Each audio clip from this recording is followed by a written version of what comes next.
Hi, I'm John Kenfield, the Family Business Solutionist.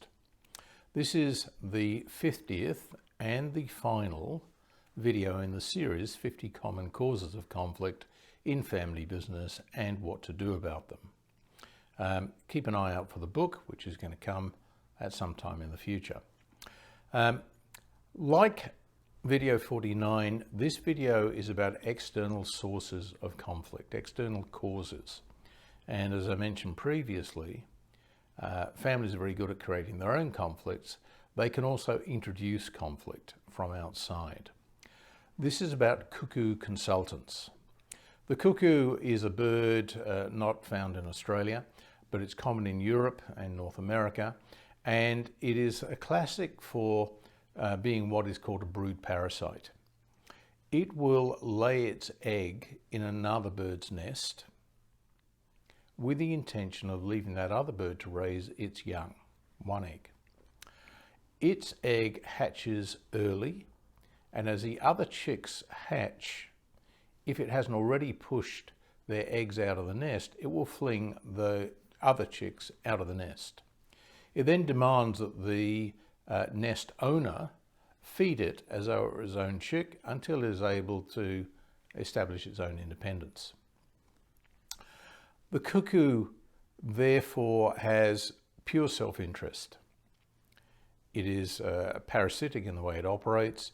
It doesn't add value to the species into which it inserts itself.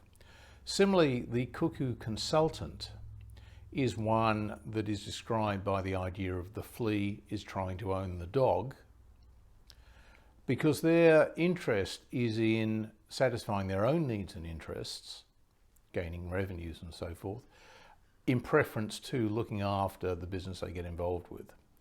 If a family business has the misfortune to engage a cuckoo consultant, and it can be somebody long-term who avoids any other consultants getting involved to protect their own place.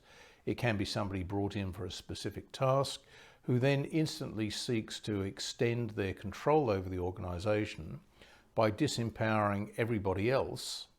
And it's remarkable how effectively they can do this by managing control of communication and by leaping into to volunteer to manage everything, just about, and then do very little, which ultimately disengages and disempowers other people in the organization.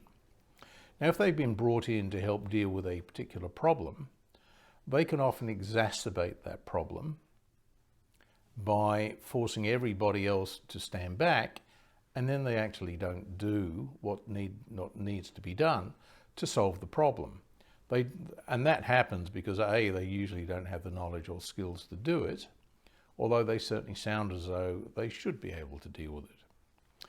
So when you are looking at your consultants, when you're looking at people who are working with you, it's really important to make sure that you do get people who are prepared to work collaboratively with others, or prepared to be inclusive, and who genuinely have the skills and knowledge required to avoid making things worse by either actively setting out to make things worse, innocently or on purpose, or by preventing solutions being provided. When you're engaging a consultant, look for the questions they ask you rather than listen to what they're trying to sell you. Make sure that their qualifications are genuine. There are an awful lot of qualifications and accreditations around these days which don't stand up to an awful lot of scrutiny. Check their references, particularly where they claim to have worked with very large organizations in the past in very senior roles, and just make sure that that actually happens. Very few people chase a reference more than a couple of years old, and sometimes that's the basis of the experience that's being claimed. I hope you don't find yourselves with a cuckoo consultant. If you do, you need to deal with that situation. You need to recognize it for what it is and deal with it to avoid escalating your conflict. If you found this series useful, please like it, please share it, please take a look over some of the early ones if you haven't looked through them, and keep an eye out for the book. Thank you.